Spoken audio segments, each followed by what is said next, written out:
Township Zoning Commission will come to order, please. Would you all stand and join me in the Pledge of Allegiance, please? I pledge allegiance to the flag of the United States of America and to the republic for which it stands, one nation, under God, indivisible, with liberty and justice for all. Next, I would like to ask everyone to please silence their cell phone. Could we have a roll call, please? Mr. Lauf? Here. Mrs. Smith? Here. Mr. Taylor? Here. Mr. Trukowski? Mr. Westfall? Here. Mr. Trubowski not being here, we will ask Mr. Ferry to please come to the stand. Next on the agenda is the approval of the minutes of the October 20th, 2015 plan meeting. Is there any additions or corrections to the minutes? Yes, I brought the staff's attention one typo in the sentence that they added in the revised minutes. Okay. Any other? They will take care of. Any other? And I make a motion that we approve the minutes With the revision? with the revision. Is there a second? I'll second that. It's been moved and seconded that we approve the minutes of the October 20th, 2015 meeting as revised. All in favor, say aye. Aye. All opposed? None appearing, the motion is carried. Next on the agenda is the public address. That's where anyone who has something to bring before the zoning commission that is not on the agenda, this is where they do it. Is there anybody that has anything they'd like to bring to us that is not on the agenda? And so appearing will go on. I have a question. Could you come to the stand, please? Yeah. State your name and where you're at. Kelly. Brim Road, 9033 Brim Road. One case I'm particularly interested in is the Springdale Road concept. Yeah. So it's my understanding that there will be no public commentation or anything. Or are you saying that this is an opportunity for people to speak about that? No, it's something that's not on the agenda. We have discussed that among ourselves before we started this, and we have decided we will let a number of people have 2 minutes to speak, and there will be no redundancy, and if it gets out of hand, we'll shut it down. Okay. Typically, an informal review like we're going to have tonight doesn't allow for public input. That would come down the road if and when the applicant comes back with a development plan, and we do have a public hearing. Yeah, Because we think there's a lot of people here tonight who are concerned, we've decided that we will take some public comment. We'll do that after we have the staff presentation and after the applicant makes their presentation. yeah. But As a matter of full disclosure, I'm a member of the BZA, and I stopped up at the office and was understood that there would be no public comment. Normally, that's the way it is. Okay, but you are going to allow some public, Allow some, Briefly, and it'll be revisited. There's nothing that will be decided today. Oh, no. absolutely not at all. nothing will be cited. Okay, thank you. Okay. Huh? Was it you were a member of the BCA? Yeah, the Board of Zoning. Okay. Does anybody else have anything to say? Okay, we will move on. The next thing on the agenda is a final development plan for case number ZA 2015-03, White Oak Garden Center. Does staff have a presentation?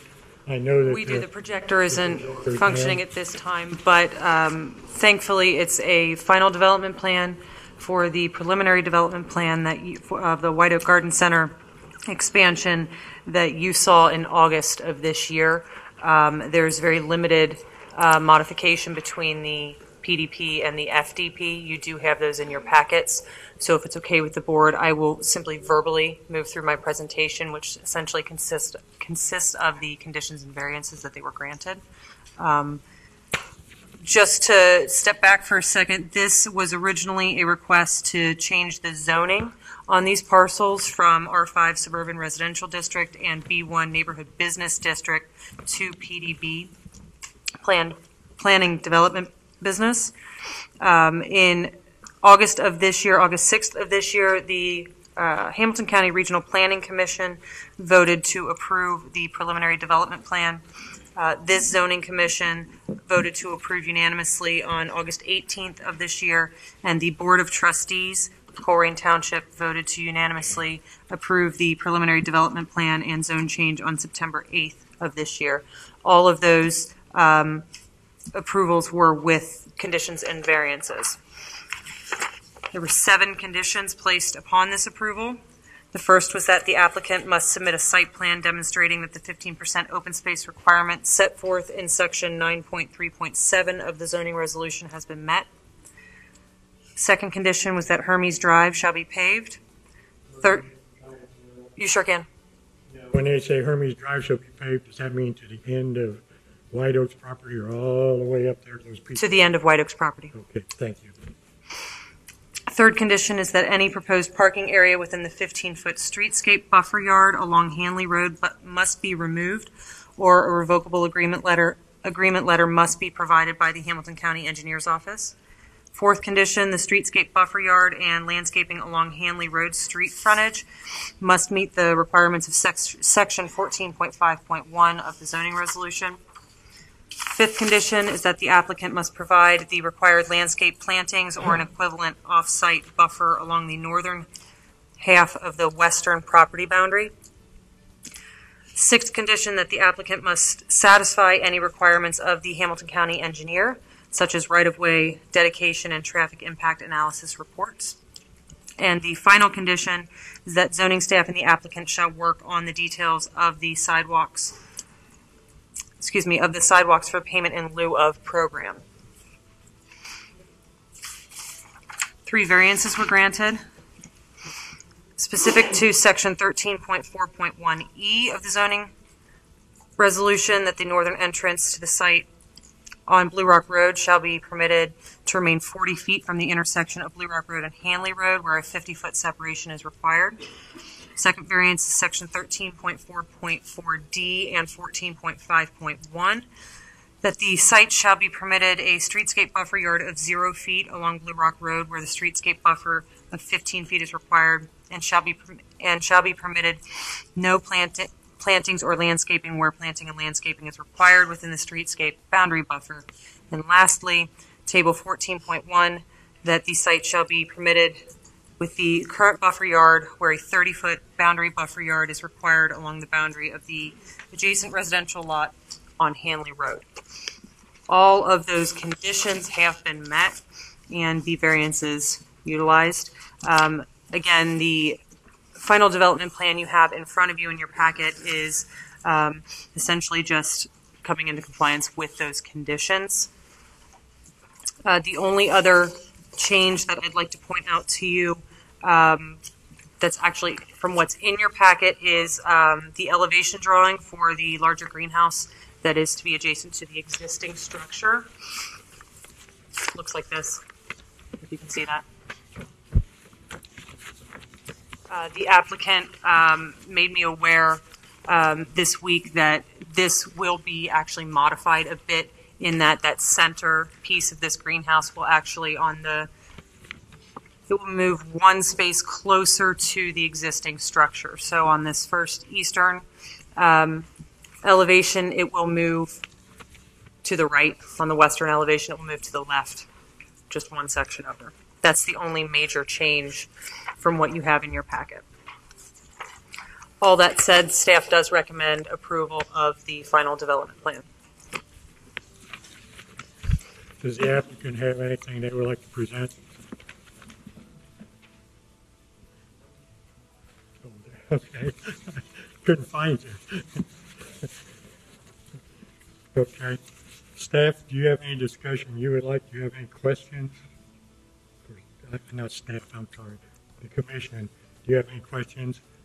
Any discussion? I have a question. Okay. Under other considerations, it talks about being granted sidewalk waiver. are we not requiring them to pay in lieu of a sidewalk, or are we? We are, and they have already filled out the application and have committed to paying $6,760. Okay, so is that a contradiction to what was in the variance? I'm sorry? Is that a contradiction as to what was in the variance previously allowed?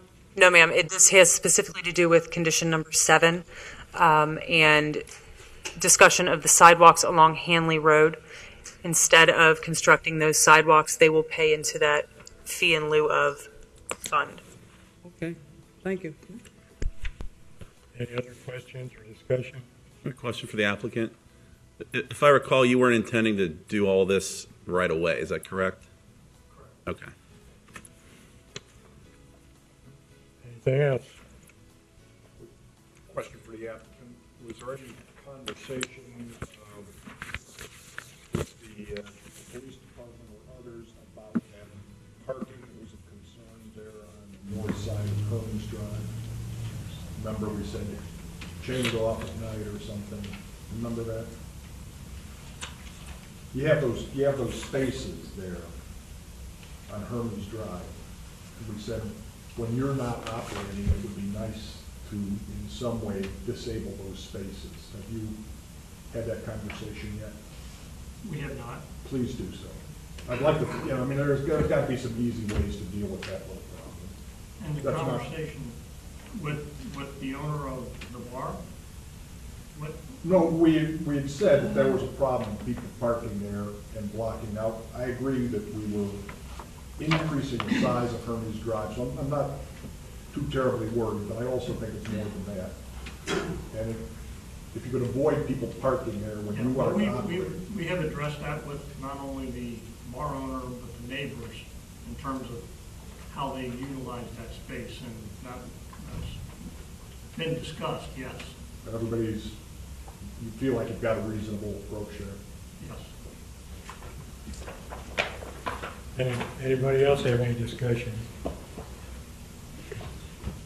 The chair would entertain a motion that we accept final development plan ZA 2015-03 White Oak Garden Center with the conditions and the variances. So moved. Second. It's been moved and seconded that we accept final development plan for ZA 2015-03 White Oak Garden Center with the variances and conditions. Could we have a roll call, please? Mr. Louth? Aye. Mrs. Smith? Yes. Mr. Taylor? Yes. Mr. Faring? Mr. Westfall? Aye. Motion carried. Go for it, guys. Okay, next on the agenda, number 5 on the agenda is a public hearing. We have no public hearing tonight. Next on the agenda is an informal concept review. Under normal circumstances, the way we do an informal concept review is the zoning staff makes a presentation of the concept plan. The applicant makes a presentation for the concept plan if they want to. The commission has a discussion and makes a recommendation to the applicant. Tonight, we have decided, since all of you people are here, that we're going to allow public input. Normally, we don't do this. This is an exception. And you all took the time to come here, so we're going to make an exception in this case. We're going to allow 2 minutes, no redundancy, and no redundancy. And if it gets out of hand, we'll shut it down. Okay? We understand each other? Can I have one thing? I would ask that anyone expressing a view on that, express your views to us on the commission, since ultimately we are the public body that will decide this, not the applicant. So if you have questions or concerns, address them to us, because that then gives us a basis on which, when we get down the road and do an evaluation, to know what those questions and concerns are. And you'll hear what the applicant has to say before we go to public input, so some of what the applicant says may address some of the questions and concerns you have. Okay, are we ready to go? Staff? Staff does not have a presentation on the informal concept, but I do believe that the applicant does. Okay, applicant, would you like to make a presentation? Hey, To make I a didn't see you presentation. back there. How are you? I'm good, thank you. Good evening. My name is Ann McBride. My address is 5725 Dragon Way, Suite 220, Cincinnati 45227.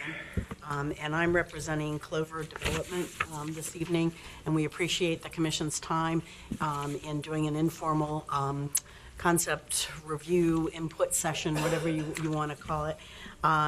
Clover Development has obtained an option on purchasing some property in Colerain Township. They are a developer of senior market rate housing.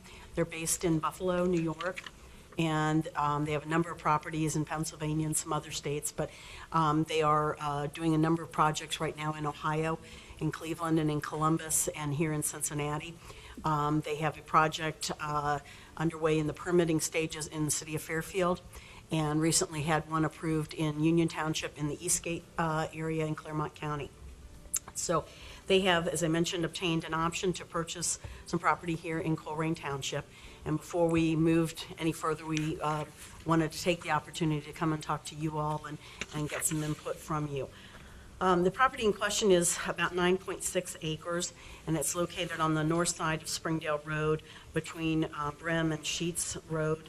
It is actually visually oriented to 275. I was very surprised when I went westbound on 275 going somewhere else, and I looked over and I was like, holy mackerel. Anyway, so the site has very good visibility on 275. It is zoned R4 under your zoning ordinance. And what Clover would like to do is to propose a senior housing project on this property. The average age of their residents is 70 years of age. What they would propose for this site would be 125 residential units. 121 of those would be two-bedroom residences, with 4 of them being one-bedroom residences. The proposed building would be 3 stories to the rear toward 275, but there's about, a rough guess right now, 70 feet of fall going toward 275. So from Springdale Road, it would actually be a 2-story building, if that makes sense. There would be a total of 134 parking spaces. 22 of those would actually be in garages, and the average rent for the units is a little over $1,100 a month. So that is obviously market rate residences. The units themselves have full kitchens. Each unit has a washer and a dryer, a patio or a balcony, but there are features such as, safety pull cords in the bedrooms and the bathrooms, those kinds of things that gear it more toward senior residents. What it's really designed for is to allow people that are currently residing in Colerain Township to stay in Colerain Township, to do what we in the planning business call age in place, because this is where their families are, this is where their churches are, their doctors, all the social services that they know that they've raised their family with and so forth. This is their community, and they want to stay in Colerain Township, but they're no longer able to stay in a single family home or a condominium or whatever. They want to downsize, and this is an opportunity for that. The buildings themselves have monitored access. There's actually a staff person there during normal business hours, and after that, the access doors are monitored. So safety is obviously a concern and an issue. There are community rooms within the building where there's opportunities for reading, for movies, for games, those kinds of things on each of the different levels. Just places for people to gather. There would be a van that would be available to take residents on shopping trips or organized trips, Reds games, that kind of thing. So the building design itself, and I did bring, fortunately I didn't know your projector was going to go out, but I did, I'm not sure if you all got to see, this is a very conceptual site plan. If I might, Mr. Chair, could I pass these to the commission?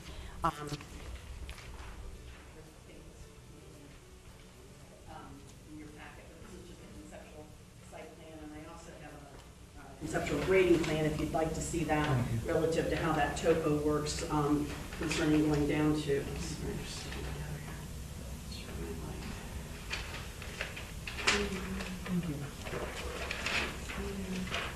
If you have an extra couple, since we don't have the projector, could you maybe circulate a couple through here?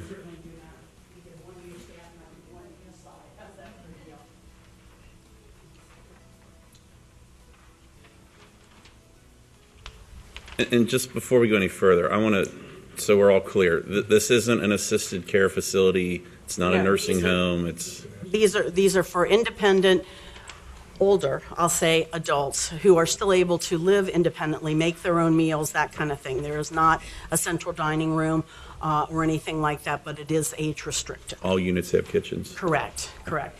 And what I would also, 55 and over. If I might also pass this out, this is an example. This is the building that was recently approved by Union Township in Claremont County. So what you can see on this is that the building is constructed of brick, of stone, a party plank. It has a pitched asphalt shingled roof. And you can see, now it's kind of small scale, but there's a lot of detail on the building, things like shutters and different building designs and so forth. And I'm not saying this is exactly what this building would look like. We would obviously work with Colerain Township and work with the staff to try to, address any particular design criteria that the township might have. Yes, correct. That's, as I mentioned, that's the project that was just approved out in the Eastgate area. It's not under construction yet. We're in the permitting process. Obviously, any development of this type would require a zone map amendment by the township. We have not obviously filed anything. Again, we wanted to come this evening and get input, ideas from the commission, and now we have the opportunity to talk to the residents or hear from the residents as well, which we very much welcome. So if you had particular questions, there is also a representative of Clover here with me, John Baer, if it's something that I can't answer. Are these going to be subsidized housing? No. She said, I think you said They're market rate. 1,100. About, to be a little over $1,100 would be the average monthly rent. Okay, thank you. Do you have any more questions, Mrs. Smith? No. Mr. Lau? Yeah, you said they did market rate housing in several other comparable developments in other places. Are you aware what has been the track record there? Have those market rates held? For that, I'm going to have to ask Mr. Baer to come up because he has much more experience, obviously, with the company than I've just been working with him here in Cincinnati. So, John, could I ask you to...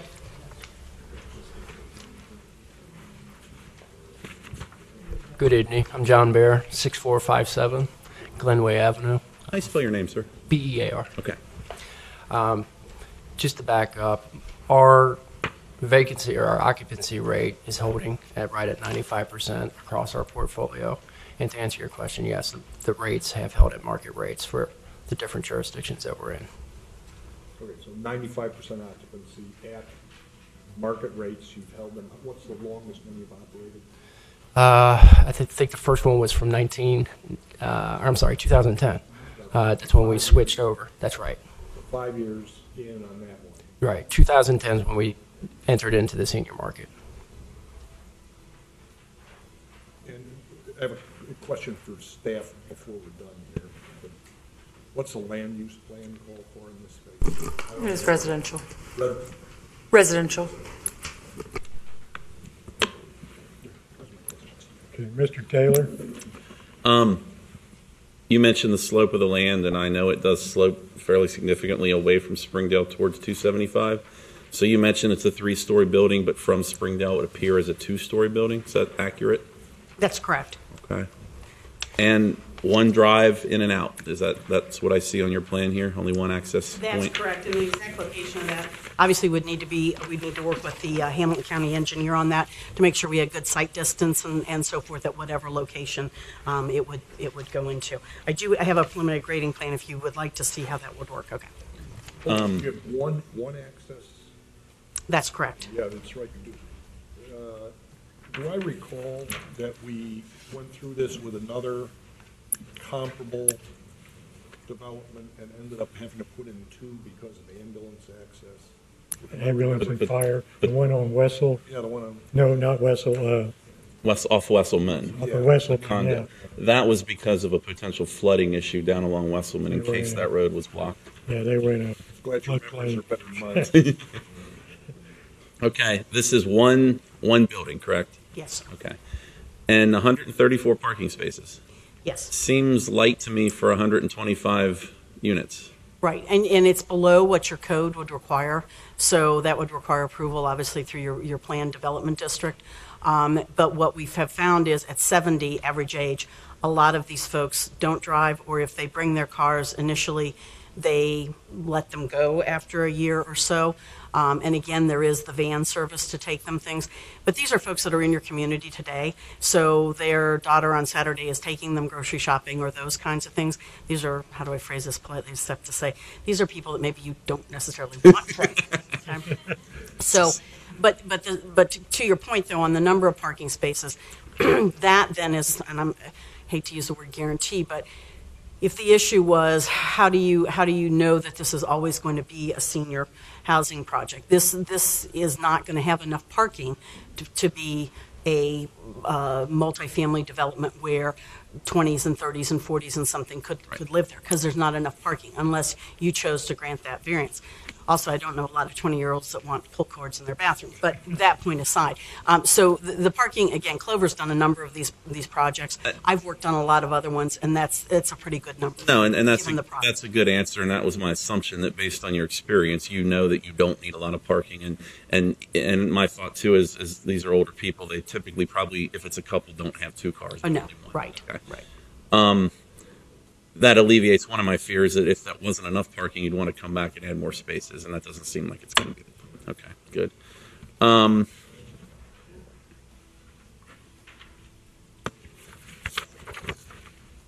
What about lighting? Because with this being, predominantly residential, especially directly across the street, I'd be concerned about lighting effect. Yeah, as you can see, the majority of the parking areas and so forth are between the building and 275. But I would also say to you, this is a residential use. So the parking areas, unlike what we did at Northgate Mall or something, are not going to be the big, tall, fixtures. They're going to be fixtures in terms of height and style that are residential, because this is home for 125 people. And there would be an on-site employee during the daytime, Correct. but not at night. Correct. But again, the access points are monitored in the evenings. Access points to the building, Yes. but not like a gate for the drive or anything. No. Okay, thank you. Mr. Faring?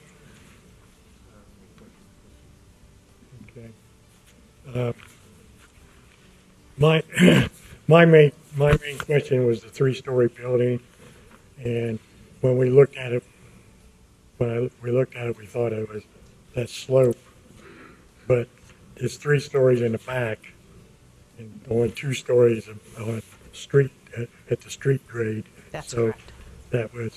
that was my main problem, and that's all the only questions I have.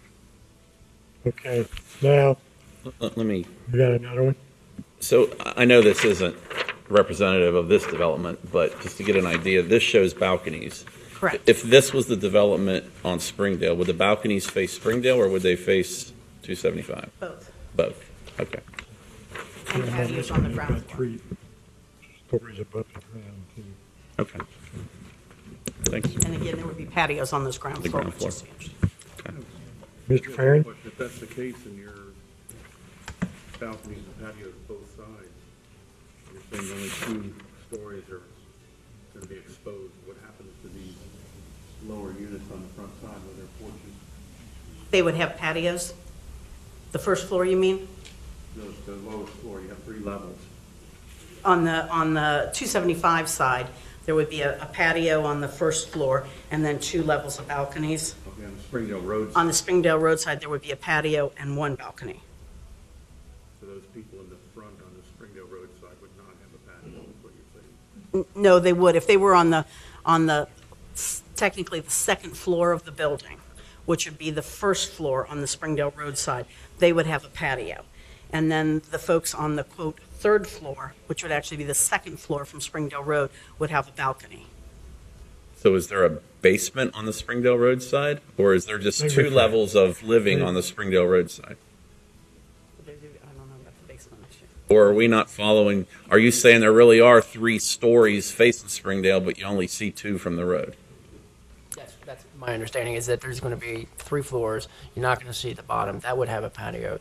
The top 2 would have a balcony. So from Springdale Road looking out, because of the grade, I'm only going to see 2 levels, but in fact there are 3 there. At most. I think it actually could be. You say that, but I understand, but yes, second, 2 floors is what you would say. to view. To view. But in fact there are 3 there. That's correct. If I walked from Springdale Road down through the grass to where I'd have better visibility, I'd see all 3 levels. Probably 2.5. Right. I mean, there's going to be a retaining wall. So if you were to look around, which you wouldn't see the retaining wall from Springdale. You've got the topography lays down, and then you've got the 3 floors. If you walked around, yes, you would see the 3. Okay, I think I followed. So it's still 3 levels, you're just hoping to have a retaining wall that would hold that earth back on the high side. That's correct. Free space between the retaining wall and the building. Correct. And again, if Clover decided to move forward with this, as you all know, as part of the submittal, there would be building elevations, there would Sure. be grading, Right. there would be a landscaping that would show the wall and so forth. Do your developments typically include extensive landscaping? Or is it kind of the bare minimum, or is it somewhere in between? To be fair, I started back in February, so I would say it's probably a mix. Obviously, as a developer, we're not going to go like way Crazy. above and beyond crazy, but we want it to be nice. We want it to be aesthetically welcoming. We want it to be. I mean, this is a marquee for a community, so we want to stand out. We want to look nice. We want to be harmonious with our surrounding, and obviously, I think the way the property sits over there lends itself to. Do your developments typically include any type of outdoor meeting space or gazebos or ponds or anything like that? We do have, certainly detention, retention can serve that purpose, and a few of the properties do. I think there may be gazebos here and there, but we don't have large scale like tennis courts or an outdoor pool or anything like that. Right. Okay. I mean, these are folks that would probably come to this facility or come to some of the other township parks because they are still, it's not like an assisted living where they're more Right. based on the campus. Right. Okay. And just to back up to your question earlier, Mr. Taylor, we do have an on-site property manager that's there Monday through Friday till I believe 9 to 6, and then there Saturdays 9 to 1, and then we have a facilities manager that's on call 24/7. I was just going to ask about that. Okay. Okay. All right. Thank you. Any more questions? The project that you showed us in Union Township, was that also in a rural section of a township? It is, it's on Clough Pike, if you're familiar with that, which is between the 32 interchange on 275 and 275. It's not an interchange with 275. It's in a single-family area. I wouldn't categorize it as rural because I don't think Union Township anywhere there is rural. But it's not in the Eastgate Commercial Center proper. Does that make sense? It's not right off of Beachmont or something. Okay, so it's not similar to what you're proposing in Colerain Township? No, it is in that there's single-family homes across the street and on both sides of it. That at one time was a part of a farm. In fact, the use prior to the use that's been approved, it was a farm. So it was agricultural. And to Ann's point, it's single family. Okay, so what were the residents' concerns? If it were nearby, what concerns did they express to you? On the Union Township property? Correct. It was already zoned. There were no concerns that were expressed. The township trustees were very excited about having a place where their residents could remain in Union Township as they got older. Okay, and one more question. Will it also house handicapped people? Yes. Okay, thank you. So I just want to repeat a couple things I think you said, and if I'm wrong, correct me. because I think a lot of the people that are here had some misconceptions coming in. This isn't Section 8 housing.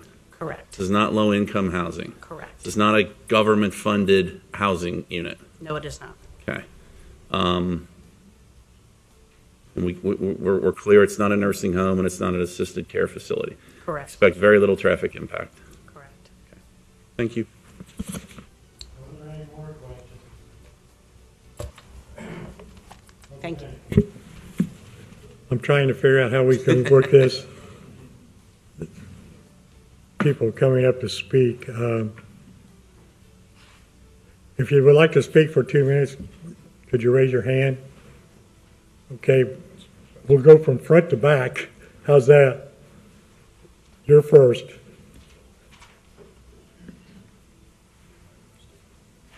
Please state your name and address. Charles Martini, 9571 Bram Road.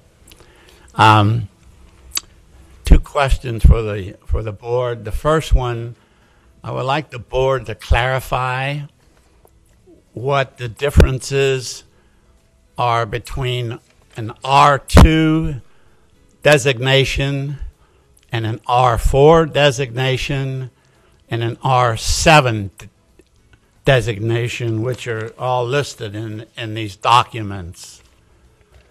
And the second thing, the documentation makes reference that from John Baer that this development is designed for senior members of Colerain Township. And so my question to the board is, how can you enforce who would be allowed to rent any of these units? Thank you. Thank you. While you're looking up, are you looking for the? I actually have, Ann might actually know these numbers better than I do. But for an R4, it requires 14,000 square feet per unit, which is roughly 3 units an acre, a little more than 3 units an acre. And R7 is 6,000 square feet per unit, which I believe is just over 7 units per acre. With 125 units, correct me if I'm wrong here, 125 units proposed on roughly 9 acres, we're looking at about 13.9 units per acre. Which is why it needs to be rezoned to PDB. Exactly. That's why I need Our R7 right now is our most dense straight single letter zone, which is why the plan development would be most appropriate if we want to look at that kind of Mr. Martini, the different numbers represent the density of housing in those areas. I'm sorry? The different numbers for the residential zones designate the density of housing in those areas. Yeah, okay. Doesn't really affect this, other than for them to build this, we would have to recommend to the trustees, and the trustees would have to change the zoning for this property from residential to a planned development. Okay. Does that answer your question? Yeah. Okay. As far as how do they limit who's there, I can probably, Mr. Baer can probably answer that better, but it's their property, and I think if they have minimum age requirements, in order to rent to people, they can enforce those. What you can't enforce, I took your question a little bit ago. I took your question. They said they're designing for people in the Colerain. But, I mean, you can't say, sorry, if you don't live in Colerain, you're right. You're not going to move in here. But I think, I will say this, and Tom, you were probably the only one there at the time. When we had the land use meetings, my recollection is we actually had people come in from the township and say they wished there were places where they could give up their single-family home and still stay in the township. So, it's a market force. You can't say, sorry, you can't live in the township. But we know, we heard when we were going through that, people wished to have places so they could stay where they At that point, their life. we only had one place in Colerain. Now there's 1, 2, 3, 4. This would be 5. So the market The market, and they're all full. So Okay. Thank you. Whether this happens or not, it's a long way away. But I see some real positives if this were to happen, and that the community center is right down the road, and a lot of things maybe could happen between the community center and this development. Colerain Park is pretty much within walking distance of this development if it's done. So there's some good things there from a you're shaking your head, but I'm saying if it were to happen for people that live there could be some positives. So. Okay, let's keep moving.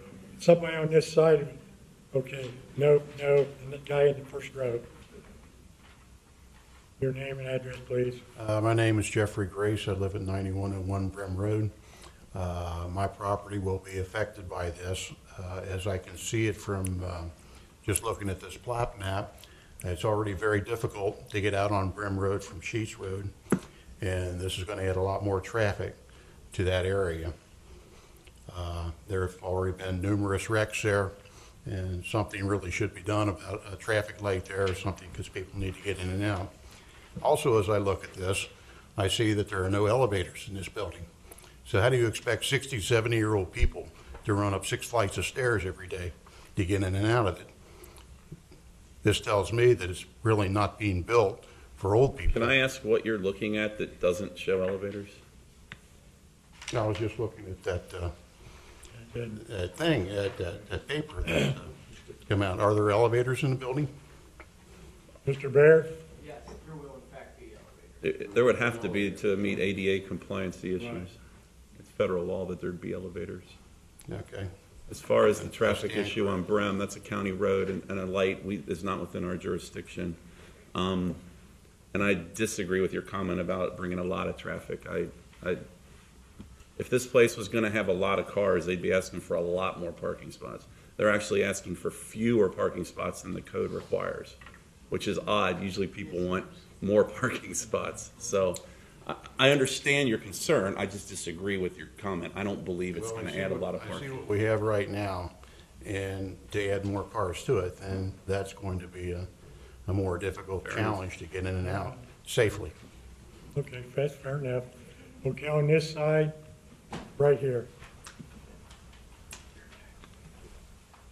Yeah, I'm Jay Adams, and I live at 5383 Springdale Road, which will be right across the street from this new development. My concerns are, one is with the lighting on the Springdale Road side being right across the street, what kind of a lighting impact that will have to that area. Also, the sound impact that might have with 125 apartments there. They may be older people, but who knows what may happen there. Aging boomers or something. Exactly. People like to party no matter what age they are. Also, I have concerns. They say it's going to be a retirement home, but what is going to restrict them to keep it in that sense and not change that designation at some point in the future if they're not getting the market in that older demographic? Hey, can I answer the second one first? Sure. If they want to change it, they have to come back here. Sure. Because it's a planned development. Okay. Secondly, lighting. Mr. Baer? And, I'm sorry, Ms. McBride? In terms of lighting, there's going to be minimal.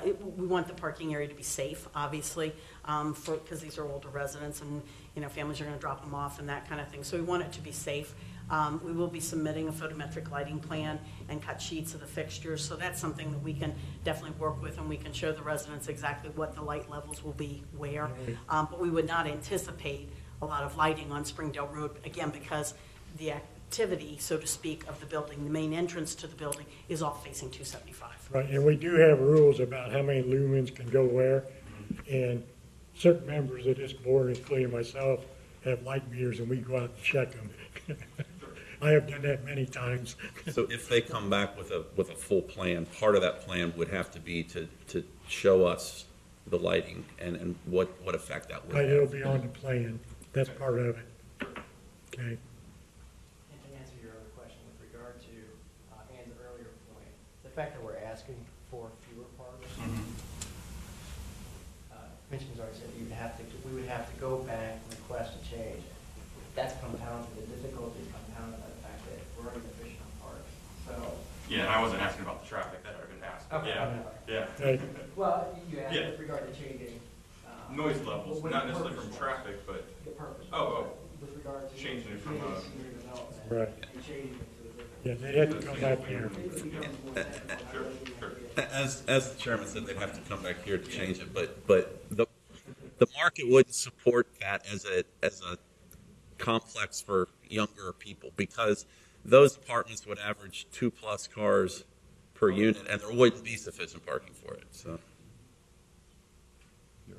you were Okay on this side? I'm trying to go from side to side. Okay. Hi there.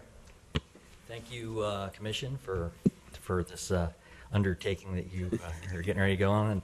And as I said before, I'm a member of Colerain Township. My wife's a school teacher up at Colerain Elementary. I'm a realtor. Been a realtor for 10 years at Sipsey Klein. I also do some general contracting work, and I also sit on the Board of Zoning Appeals, so I do something real similar to what you guys do. My concerns are primarily my personal property value, because not only it's all these other things, but my property is adjacent to the subject property that we're talking about tonight. I am, my address is actually on Brim Road, okay, but the corn stand is affectionately known as Cliff's Corn Stand, my family, yeah, and my driveway is right across the street from Cliff's. So, and Cliff and I have had a wonderful relationship for many years. I missed the corn stand. I missed the corn stand too, yeah. It's hard enough as a realtor. I know firsthand, and we had a property on Springdale Road, 5504 was our previous address, and we just moved into our backyard. To sell a piece of property on that section of Colerain Avenue, it is going to be a further detriment to the people on Sheets Road and Summercrest. And mind you, Summercrest started at over $400,000 a property, okay? I recently sold a property in there for $170,000, all right? Is that what we really want to do to our tax base in Colerain Township? You know, what kind of positive effect is this apartment going to have other than to the 125 units and the business that's coming in there? I've got a few notes I'd like to blast through. I'm going to try and keep it inside of 2 minutes, and I'm going to have to put my glasses back on. It is difficult to ingress and egress from Brim Road. And as where they have cited their driveway as of now, I probably won't work. I'm sure the Hamilton County engineer would take care of that. But I can see from having to use that point every day, it's going to be a real issue. I'd also let the board know that as a realtor, that I can print out a listing of several open and empty properties in and around condos in and around Springdale Road in that area that would service the same kind of need and actually at a lower price point. So you can buy a condominium over there for the $30,000 to $50,000 range. That's going to be larger than their proposed properties. If they were to have a payment on the property, it'd be less than the $1,200 a month. And then you'd also have the pride of ownership. I think we're going to miss out on the ability to have the pride of ownership by having a rental property there. Let's see. Okay. And I'm kind of jumping around on my issues. I did a little research today, and I'm sure you guys will be doing more research. The baby boomers are not going to live forever. And we've got about 15 more years, and you can start reading blogs and stuff on the projected adult population across our nation. And it's going to fall off in 2030, so we've got about 15 years at approximately the level we're at now, and then it's going to drop by 25 to 30%. And we've just put five of these in our township, okay? So in 2030, what's going to happen to these buildings? Okay. It's a bubble, and we all know what bubbles do in the real estate market. They cause big problems. Okay, moving down. Traffic, drive location. Talked about property value. I'm very concerned about mine because although I love Colerain Township, my kids are going to be graduating from high school. My wife's a 20-some year teacher at Colerain Elementary, and we may want to sell and when we become empty nesters. And I have 4 acres, and I'm going to have this big piece of property. I think my points are so valid that you should give me 2 minutes, we said 2 minutes.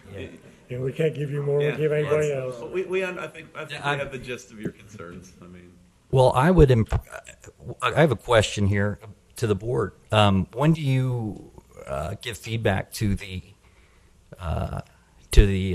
applicant? we're getting it right now. They're listening. Well, your feedback is what I'm wondering about. As far as I heard some looms and When this is done. when our part, the public portion is done. Okay, so how much more time do I have? 45 more seconds? Wrap it up. Wrap it up? All right, let me pick my best one, okay? Okay. You must have quite a list. I've got a heck of a list, and you'll all be getting an email. But I thank you, and I severely caution the board on improving this venture. Thank you. To be clear, we're not approving or denying anything. No, just in the future. We've got some work ahead of us, but yeah, and I'd love Cliff to get lots of money, but yeah, thank you. Okay. Thank you. Your turn. Sorry you had to wait so long. My name is Bill Torbeck. I'm at 2937 Commodore in Colerain Township here. I live with my mother right now, take care of my mother. She's 84, and we've been looking into senior housing. And we ourselves have been looked into senior housing. I'm 58, my wife's 62. And we can't find senior housing. We can't find good senior housing at all. And there was an article in the Inquirer about 2 weeks ago in the classified section, right on the front page, and it said senior housing is disappearing. So that's the only thing I have to say, that whether it's Colerain Township, Green Township, whatever township it's in, senior housing is vital to the older community because there's a lot of people wanting to get out of their houses right now. And it's, okay, that's all I'm saying. Okay. Thank you. Appreciate that. Over here, you. Thank you. My name's Rodney Shively, my wife Debbie. We live at 5249 Springdale Road, which is directly across the cornfield. In 50 years of my life, 45 years of it was in Whitewater Township. As a matter of fact, my father was trustee for over 10 years. My problem is we chose to buy property and build our house, and we're kind of known on the street for keeping it triple sharp for zoning protection. And when we bought our property in our house, my dad said, make sure you know where the corners are, make sure you know where the easements are, and know what the zoning is across the street where the field is. He actually told me don't buy the lot because you don't know what's going to happen there. They can tell you. I said, Dad, it's zoned for homes. I'm not worried about it. It looks like we're here today to talk about that. So if Whitewater Township doesn't have zoning, Colerain does. If it's not worth the paper it's written on, there's no protection. I saw zoning as protection from something I don't want in my front yard. These balconies that'll be sticking off the back of the building facing Springdale Road, they'll be looking at me. 57 of them or 40 or whatever. We can talk about the slope.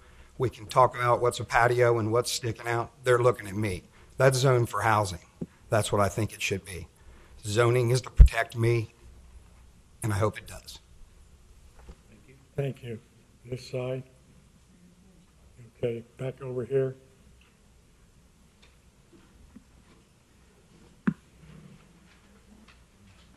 Bob Rack, 6204 Castlestone Lane. I'm not near the development. And thank you, Shelley, for letting me borrow your female glasses so I can read. I'll be brief.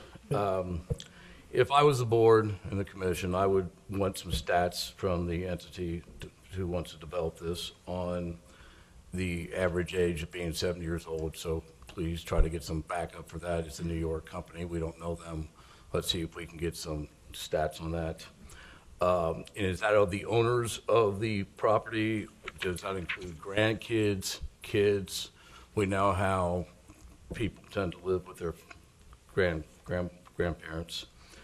I'd also be interested in how many of the people who move into their properties are actually township residents. I mean, I know we don't want to turn people away. I'm all for growth. But in their different areas where they've developed, how many are actually from that area. And then I would want some assurance that it will not be subsidized in the future. I hear the concerns about the property value. In the past 2 months, we had a teenager kill in Colerain Township his two sisters. We've had a naked guy running through my neighborhood, stealing stuff without clothes on. So I'm not sure we need to go further down that area. So I would want some assurances in those areas I mentioned. Thanks. Thank you. Still nobody over here? Okay, come on. Come on. We've got 3 items. I'm Bill Stegmiller, 6824 Kern. I've lived in Colerain Township 49 years. My kids graduated from Colerain. I have grandkids now at Colerain, so I feel I'm a stakeholder. 3 things to involve your due diligence, and this might save you some time and effort. One is, as my understanding, and it will be up to you to check it out, of course, my understanding is that Fairfield Township rejected a development plan by this developer in March of this year. There's some reason. So if they did their due diligence and rejected it, it might save you guys a lot of time to talk to them. Second thing is, I hear everybody, pro-developers stress that this is not government assisted, it is not Section 8. The other part of due diligence is take a look at some of the properties, the developments that Clover Group, which is this developer, has had. Okay, the entire development is not Section 8 or government assisted, but they have a lot of Section 8 in their developments. So, just a word to the wise, it's not all rosy. The third thing is stress that this is senior housing with a minimum age group. Okay, this is Clover Group. I don't know who they'll have manage it, if they're also the management group or just development. But my question is this, is the management group does not enforce that, whereby I can see somebody move their 3 grown kids and 13 grandkids in, to exaggerate, of course. But who's going to assure that it's only seniors? I can see this being a real downfall. Somebody has to enforce it. Now, if the management group doesn't, who in the township is going to enforce that? And I'm asking you that because I can see where that would fall through the cracks and not be enforced. And there's got to be, if the management group doesn't, and there's a good chance that could happen, who in the township is going to be responsible for that? That's my question of you. The other 2 are suggestions for due diligence, but who's going to enforce that? No answer yet, okay. Thank you. Okay, come on.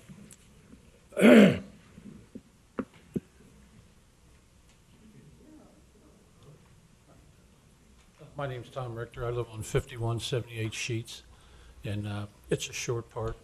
I'm right in the middle, so I can see the slope and everything. And so my wife and I are looking at a 125 apartment complex, and can you honestly sit there and say that's not going to ruin my property value? And I heard that people say the average age is 70 years old in the spaces for the parking. I'm 65. I don't plan on giving my license up anytime soon. You know what I mean? I don't understand. Like I said, I don't understand how they're allowed to drop something like that right in the middle of one family homes and that. That's the only thing I have to say. Thanks. Thank you. Anyone else?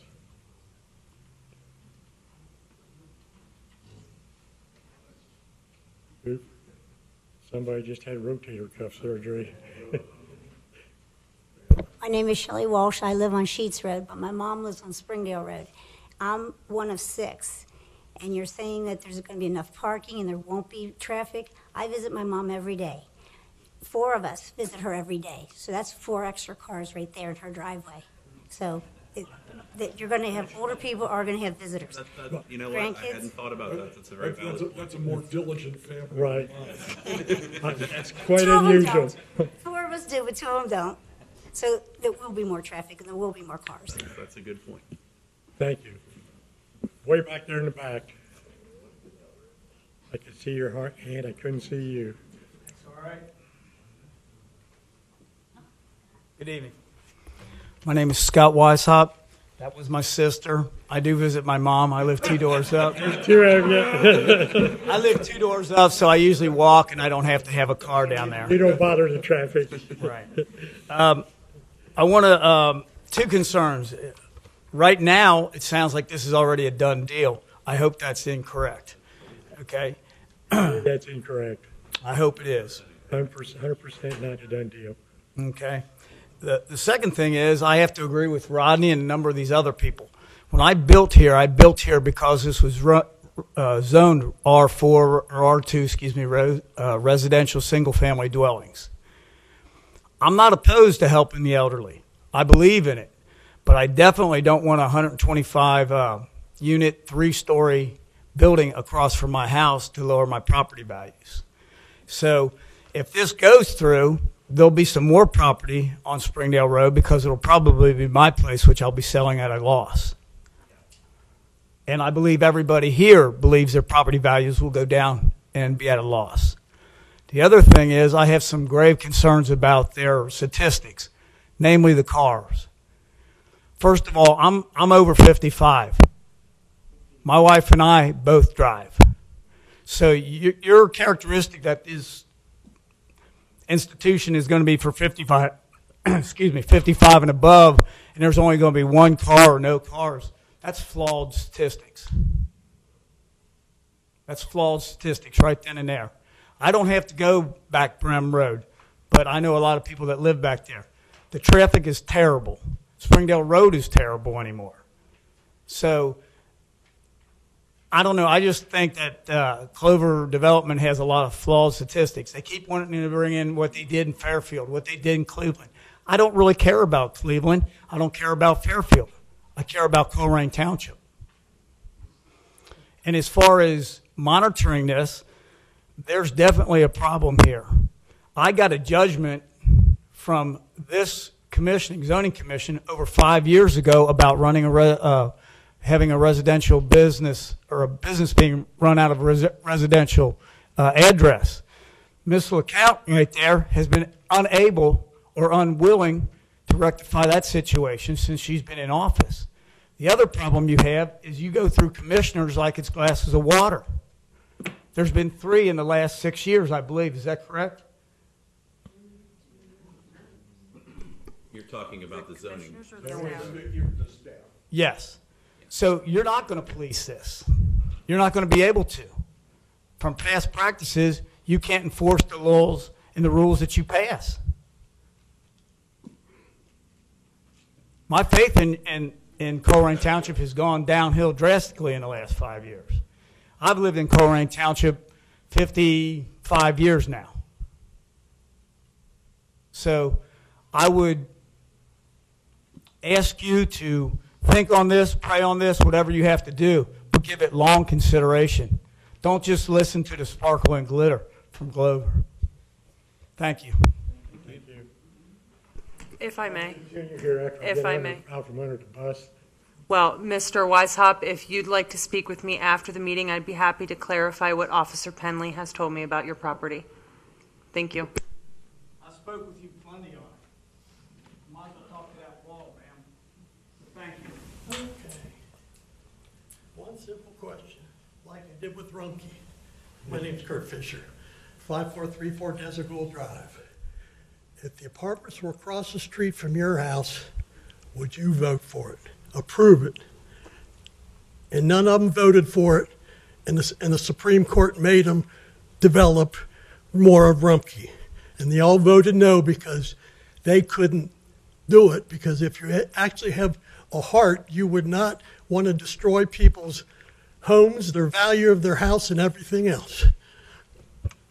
First of all, I'd like to change that just a little bit. The Rumpke situation has not been rectified yet. We went through the Supreme Court of It has Ohio, not didn't been they? to the Supreme Yeah, Court. this whatever. time. I stopped it. I stopped the first thing because they couldn't vote for it because they knew they were putting pollution on people's lives and everything else. This is not a Rumpke hearing. I know, but this is the hearing here. People are losing money on their Sit down. property. Please sit down. We understand.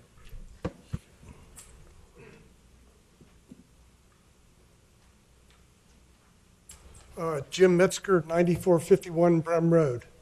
I don't agree with that being near enough parking spaces, and I also know how hard it is to get off of Brem Road at times, because if they stop one way, they don't stop the other way coming. And also, I'd like to have them do a study on what effect this will have on this creek that runs through Newberry Nature Preserve, because it's going to create a lot more watershed. That probably will be done. Anyone else?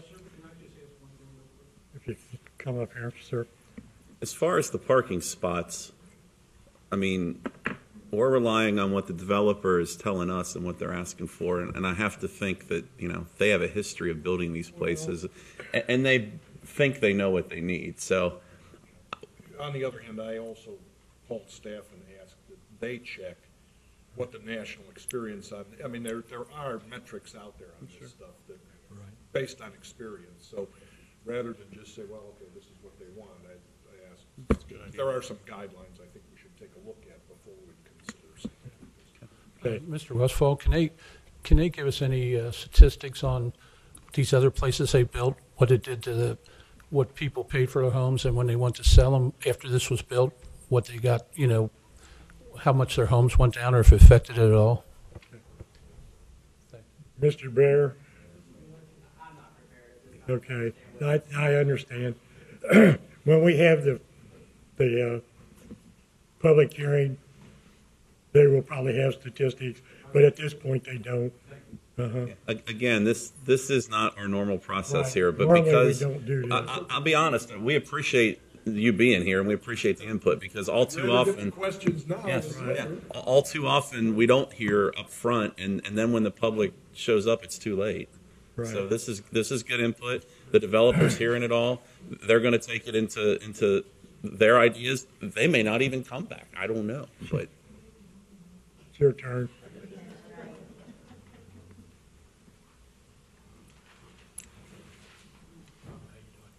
My name is Joe Wolterman, live at 9467 Brem Road, and I've known one of the owners of the property since I can remember. This is not a personal thing, but I have some questions for you. When we brought township zoning into this township from the county, we were trying to get away from indiscriminate developments. I have some questions. Why are there 125 units? Why aren't there 30 standalone single units? And what's the square footage on that 125 unit? And why would somebody, even with an elevator, go up and down? And hopefully, you'll never approve a shack, a wood development without any character in concrete or stone and brick. If you look down here, now on the present site, you have 2 units. 2 units. So now they're using the term 125. Well, times that times 2, because there's at least 2 bedrooms in 80% of those units. The other thing is, why don't they have enough parking spaces? Because there's not enough room. 2 and 2 equals 4 here. So I'm not opposed to senior housing, and if you want to blend it in with the neighborhood, blend it in with the neighborhood. Go down and up and down Brem Road, go down Sheets Road, go down Springdale Road there. How many 3-story wood apartment buildings are there? How many 3-story wood apartment buildings are there? Just raise the question. Thanks, Joe. Anyone else? Ma'am?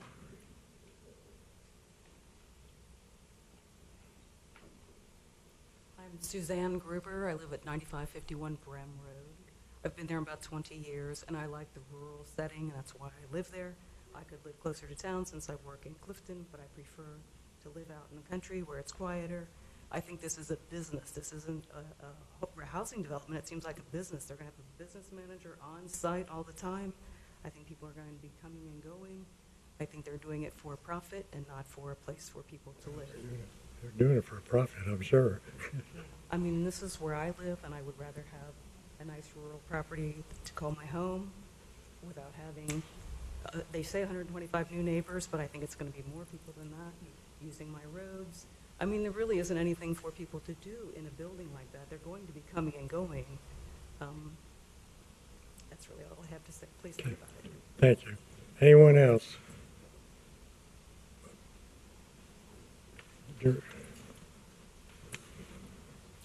Hi, I'm Kirk Fischesser. I'm at 9123 Bram. And I think most of us are for development, but we want to make sure it's good development. In fact, myself, I built 2 houses in Colerain Township. We have 4 kids. We love it here. But when the density of this development is twice what we have in place now, it's a real concern, at least to me and to many people on here. So that's number one. I think the parking is you're underestimating that. And who's to say you can't add more parking spaces? I don't know. Do they have to come back to you for that? Okay. But I think the parking's an issue. The traffic is very bad. I got to come out of Brem almost all the time, or I go up to Dry Ridge and go out that way. So don't minimize that either. And my last point is, I know Ann and Mr. Bear are here. I'm just wondering why Mr. Bear didn't present, since he's the director of a corporation. I work for a corporation, and you know, when it comes to me, I like to present to the people. So that's my only comment. Thank you. Somebody else? Yes, sir. I knew there was a hand back there.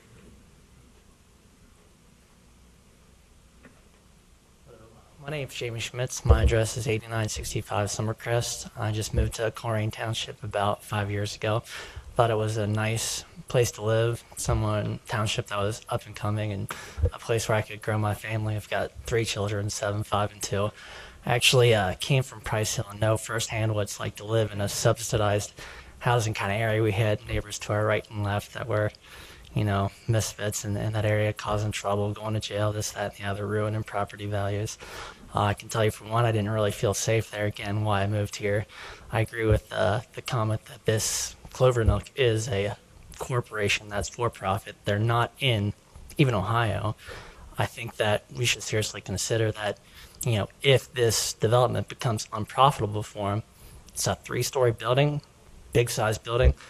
I mean, what if they abandon it? What's their exit strategy there? We're going to have to spend some cost to demolish the building and kind of go from there. And if our back's really pushed up against the wall, I mean, are we going to then consider a Section 8 or some kind of subsidized housing? And if you've got a market rent of around $1,100, but, you know, say 75% of that's subsidized, you know, where is that going to put us? I honestly don't feel safe having this go in. In the near term, I think it might be fine. But in the long run, I mean, if it gets bad, it could get real bad. And I don't think that's good for our community. That's all I had to say. Thank you. Ma'am?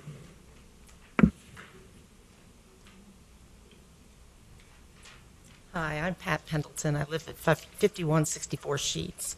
So I'm right across from Cliff's property there, and I've been there to be almost 5 years. The question I have is this the only option for the development? Is this 3-story building? Is there other designs that could be put onto this property to serve the same purpose but not be as intrusive as this particular size building would be?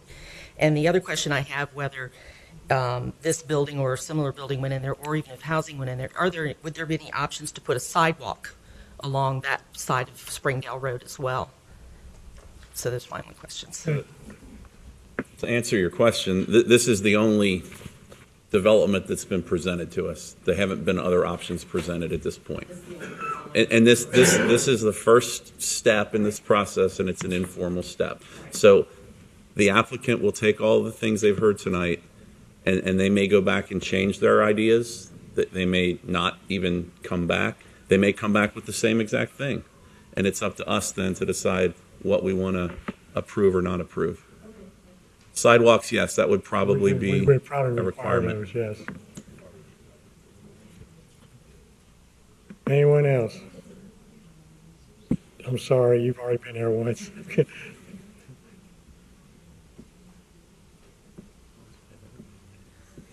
My name's Brian Schwer. I live on 8962 Summercrest Drive. Just to share my comments, I agree with some of the other residents and just my story as far as I'm not from Colerain Township. I bought my house 2 years ago. My wife and I moved down from Columbus, and she's from Cleveland. She made the comment, though, as we were looking, that you really don't see a lot of houses at the price point we were looking at in Colerain Township. In our search, and I think a development like this is just going to hinder people from having a desire to move to Colerain Township if they are looking to expand their family, to move into a nice community such as this is my main concern. I don't know if development like this existed when I was doing my search. If I would really consider moving that close to a big development such as this is my only comment. Thank you. Anyone else? Going once. Going. Oh, okay. Come on down.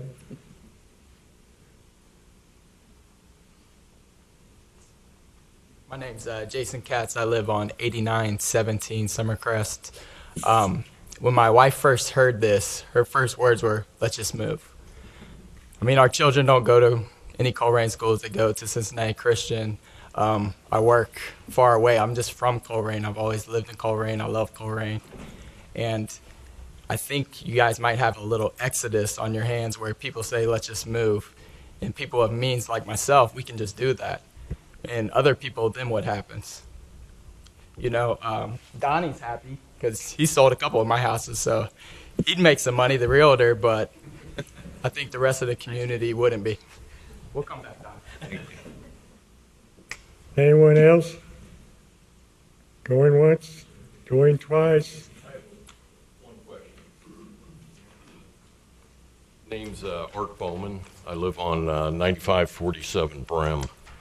You know, you're talking about the traffic, or people are talking about the traffic. With the Fort Scott development, we get all that traffic up Brem. We get it up the other, I think that sheet.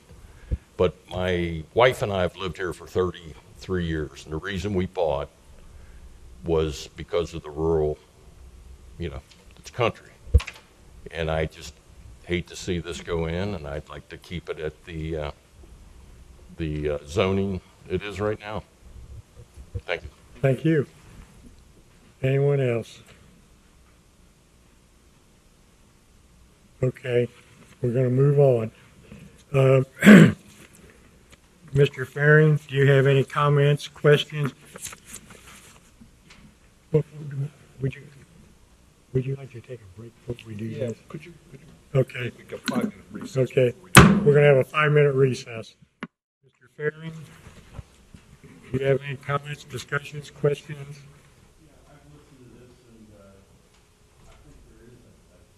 A need for places like these for people. Is this a place? I don't believe so. I've been here all my life. I know the area real well. I know a lot of the people that are here tonight have spent a lot of money on nice homes right across the street, live in that area, so you're not next to an apartment complex, and this is really a 125-unit apartment complex. But they're rented to elderly people, or young people, or whatever. My other concerns are, how do you govern that down the road? If this does take a dive and they bring Section 8 housing in, or whatever they bring into that, how do we stop that? How do we prevent that? I don't know if we can. So, you know, that's my concern. I don't believe it's the right place to. Mr. Taylor? I echo Mr. Faring's comments, and I agree too that this is something the township needs. We heard one gentleman over here, you know, specifically say that, and I think some of the other people that spoke may in the future feel the same way. But I don't think this is the right place for it in the township. I think there's something to be said. Not that zoning can't and sometimes doesn't change, but people built houses or bought houses based on the zoning where they are, thinking and expecting that that wouldn't change. And I think I tend to agree with that. That's why many years ago, Colerain adopted its own zoning code instead of letting the county dictate what we do. We wanted more control over our destiny, and that's what this process is about. So I just don't think it's the right place and the right time for it. Mr. Lau? I echo the comments about the need for senior housing, whether or not exactly where the market is on that. I don't know. We've heard evidence. The developer obviously thinks there is still a market. We've heard one resident say there's still a need that's unmet. We have approved some of this in the past, and it's worked out pretty well. And there was a number of problems brought up, the traffic issues, the lighting issues, the sound issues, all those kinds of things that at this stage it's would be premature to try to address. Those would be addressed in a final development plan.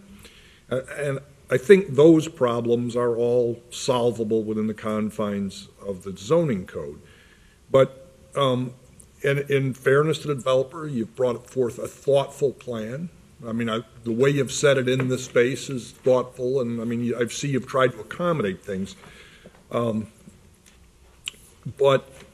So those are legitimate. My sense, however, is it is way, way, way too much in that space. 125 units in basically a single-family area. This is, I mean, if this were zoned R7, you're at double the population density of an R7. And you're in the middle of single-family homes.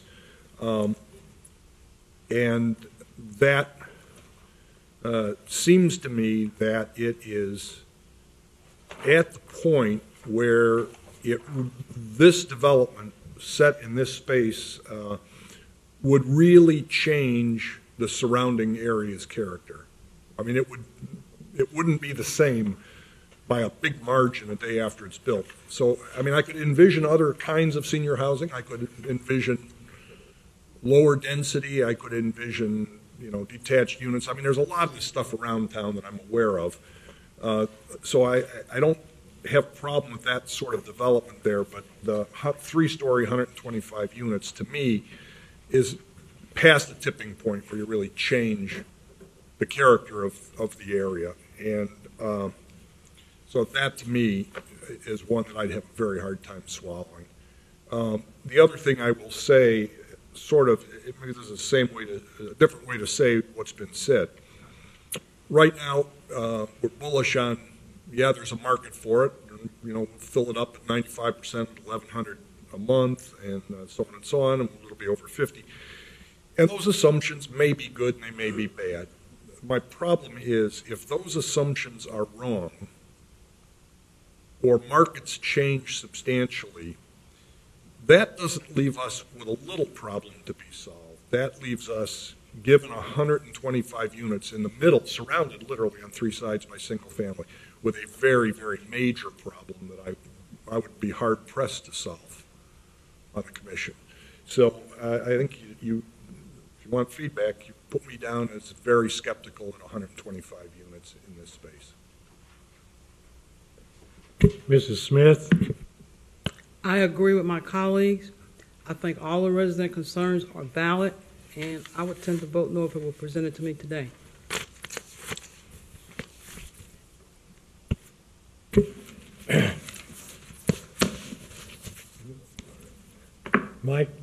Excuse me. My comment is, my wife and I moved to Colerain Township 35 years ago, bought a house, and within 15 years, the house next door was Section 8. And there's 526 other people in Colerain Township that have had that very same problem. And there was nothing we could do about it. Nothing. And was I happy? No. Am I happy now? No. But I guess we've learned to live with it because we're still there.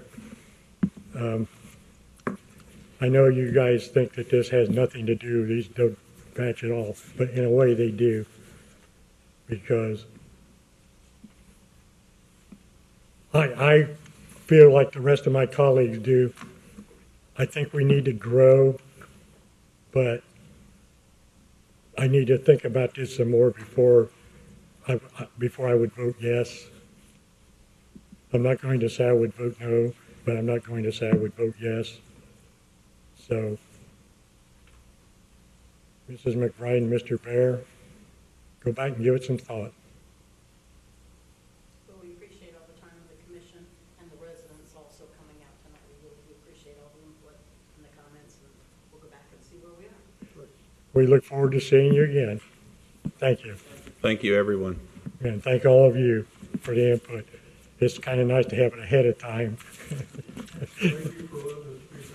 Okay. Next on the agenda is old business. Do we have any old business? No, sir. Well, I just point out that we still have a letter to be sent to our friends down the road. Yes, sir. Say that again, that last part. We did. You and I talked about that today, but that's one we do need to close the loop on. We'll get that taken care of. And I will copy you on that. Next on the agenda is new business. Do we have any new business? No, sir. Next on the agenda is administrative.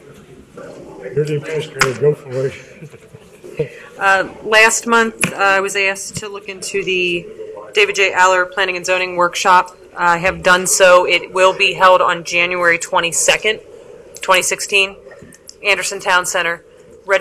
Anderson Town Center.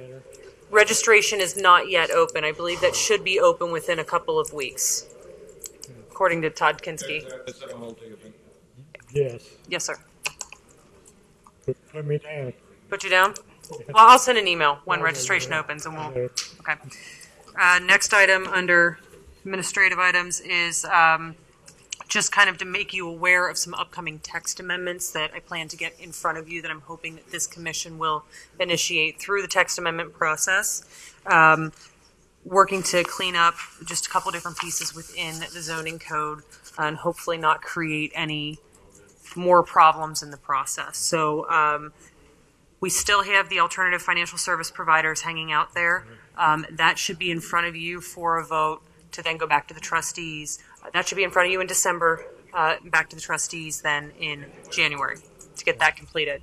I have a number of other items, mostly miscellaneous. We're talking things like trash receptacles. That's something that's in the code that with the way it's worded, it's nearly impossible for staff to actually enforce that and administer that.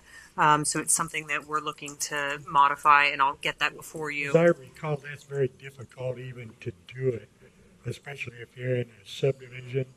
Mm-hmm. To do.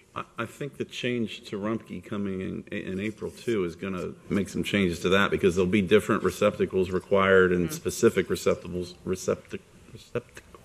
required.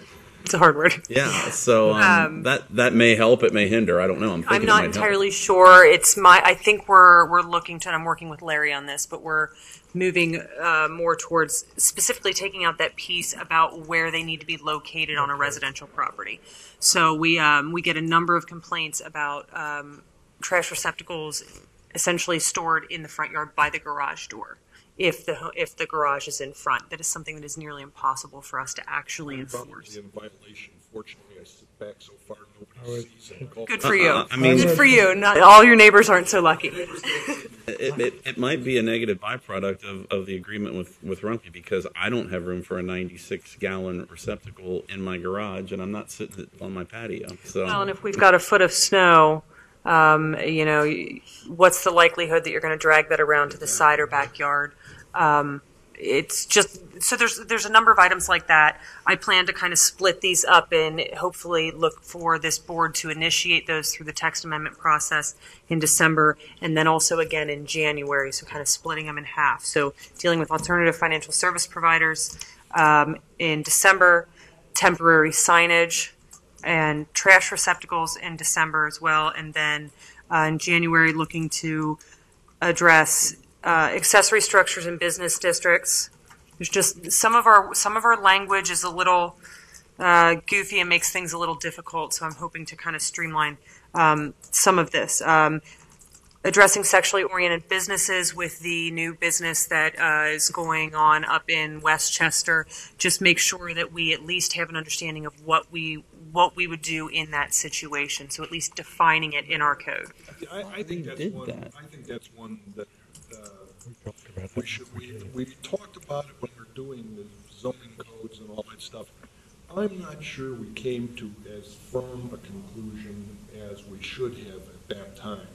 So I would, my inclination, and this isn't something I think we need to do between now and the end of the year by any means, but I think we should look at that entire section and say, have we done everything we can under the Constitution to... Overall, staff is looking to address the zoning resolution on a more comprehensive basis. However, at this time, I think what we're looking to do is kind of hit on some of those items that in the short tenure here so far I've seen are either issues or potential issues. So, and that's what I mean when I say I hope that we don't create more issues by hunting and pecking at this, but that's what we're going to kind of do is kind of a stopgap at this point. So it's the sexually oriented businesses. I've got some other just miscellaneous updates, clarifications, and then I'd like to discuss with you the idea of minor modifications, clarifying the triggers for what is minor versus major, as well as potentially moving minor modifications based on those triggers to an administrative process rather than back to the zoning commission for that. So that's something that we can discuss if you're comfortable with that. I'm comfortable with that. It's just a tough way to write down all the judgments, because there's times when I'm at a minor modification, I say, what in God's name are we dealing with this for? Come on. I mean, and that's why I've given myself until January to even get that together with Larry. It's good and had to come forward. Sure. And it's those triggers, because our triggers are very unclear at this point. So those are the text amendments. Just wanted to make you aware of those. There may be others. Keep you as up to speed as I can on that. Next point is personnel. Just wanted to make you aware that we are in the latter stages of finally hiring a senior planner onto staff, and so you should see a new face around here sometime soon. I'm not entirely sure exactly what the division of responsibilities will be. I'm not leaving you just yet, so not yet, but we will have a new face on staff, and so hopefully we will be able to more efficiently address some of the issues, not only for this board but for the other boards as well. Just wanted to make you aware of that. So by December, you should see a new face around here. Expiring terms, Mr. Lauf, I believe that your term is expiring at the end of the year. If you're interested, I'd like to see a letter of interest from you that I can present to the Board of Trustees at their December 8th meeting.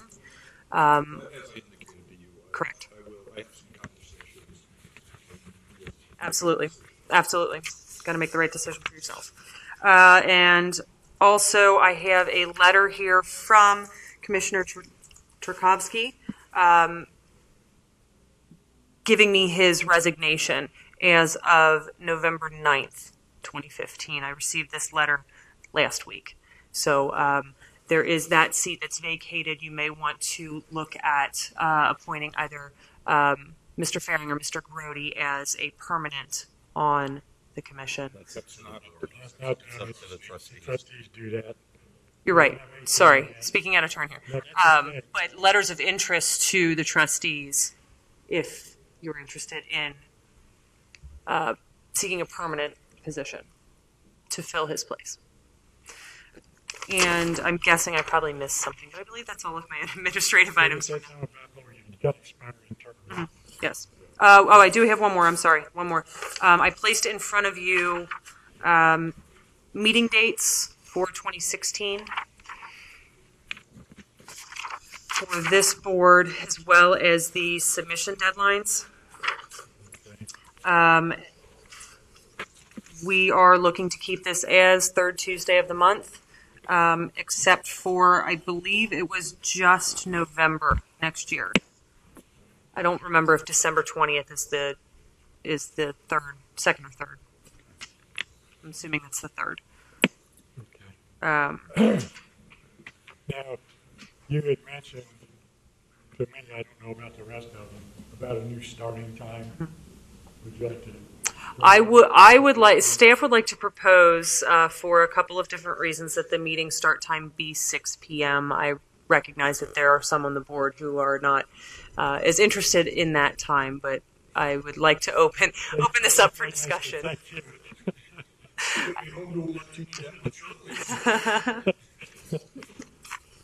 I'm not opposed to that. I will just say for the record that in the past, we had discussions about what the time should be, and we had a little bit of public input about if it starts too early, it's hard for people to get here. Largely, we don't have a lot of attendees. Tonight was the exception. Yeah, tonight, it usually looks like it looks right now. 6 o'clock is okay with me. 7 o'clock is okay with me. Something in between is okay with me. Mr. Smith? I prefer 7 for reason of allowing participants to come if they would like to come and give their input or hear whatever they got to say. I generally agree with that.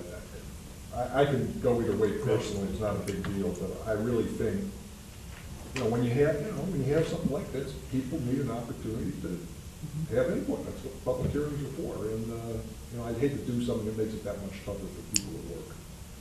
Mr. Farron? I'm still the same. I mean, it does make a difference to me when, but that's all it is. A little easier on people who want to show up. Mr. Grody? 7 would be better for me. We have a couple members of the public here. Right. 6:37. I'm fine with either. Okay. I think 7. But on the BZA, we get to watch people get mad at each other regularly. So your meetings start at 7? Ours do at 7. Yeah. Any opinions, sir? Hopefully not for long. Oh yeah. We're gonna try to change that one. We're gonna work on that one too. Does the 6:30 compromise? Or are you guys feel strongly? I'm just asking. My inclination is keep it at 7 because We can do that. It was worth a try. It was worth a try. We were unanimous on staff, so I had to throw it out there. Throw it out there. All right, that is all of the administrative items I have for this evening. And I have a question. I noticed that I believe it's 6 lots across from the mall on Springdale have all been leveled. Is the house that's still standing, did that not sell as part of the rest of it? I thought it did. Huh? Velas's place? No, there's a house right to the left of Velas as you're looking at Velas. No, it didn't. It's still there and it's occupied because I drove by tonight. It is still zoned as R4. Okay. Zoning came before this board, I believe. It was before my tenure, but I was here when it came through the trustees. Okay. I think it came through the zone change came through the trustees. June, So that house wasn't July-ish. part of the rest of the It was not. It's actually kind of a broken tooth in the zoning. So the rest of that kind of portion of corridor is actually B2 now, with that one parcel is zoned. So they've demolished those houses. They're going to start building. Is that to be completed before Kroger begins building, or do you know the answer to that? With respect to the Goodyear development, Goodyear is going to move out of. So Goodyear's hoping to break ground very soon. They have just received their zoning certificate. They're hoping to break ground very quickly, get that together so that they can move out of the space and get Kroger moving. I would suspect they're going to be done well before. Right. Well, they'll need to be because they currently occupy that space. Before they even started on Kroger because of Goodyear being a linchpin. Yes, that's my understanding of it. Is that house going to be an island in the middle of all this, or do we not know? It is an island. Yes. Yeah. Plus, they still got to turn out all the houses on Yellowstone. They haven't haven't started there yet. So. Okay. Looks like work's progressing nicely on the old Fridays. Got a lot of activity there. Yes. And I see. To someone's I chagrin. see that Chick-fil-A is finally under construction. It looks really good. I believe they've broken ground. Yes. Oh, they've done a lot of. Yep. Chick-fil-A. Oh yeah, Building's not coming up yet, but they got white piping everywhere. Right.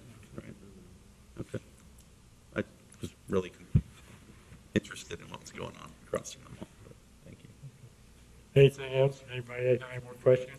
Is there any announcements? I'd like to thank most of the candidates for office for getting their signs down very rapidly. There's still a few out there. Every once in a while, we come home with one in the trunk of our car. We're trying to clean them up, but they did reasonably well this time. The next meeting is scheduled for December 15th, 2015. I assume we have some cases. Okay, so we'll have it. You have this text amendment. Yeah, we do have, oh, that's right, okay. Is there anything else to come before the board? The chair would entertain a motion to adjourn. So moved. Second? We move to second that we adjourn. All in favor say aye. Aye. Opposed? Motion carries.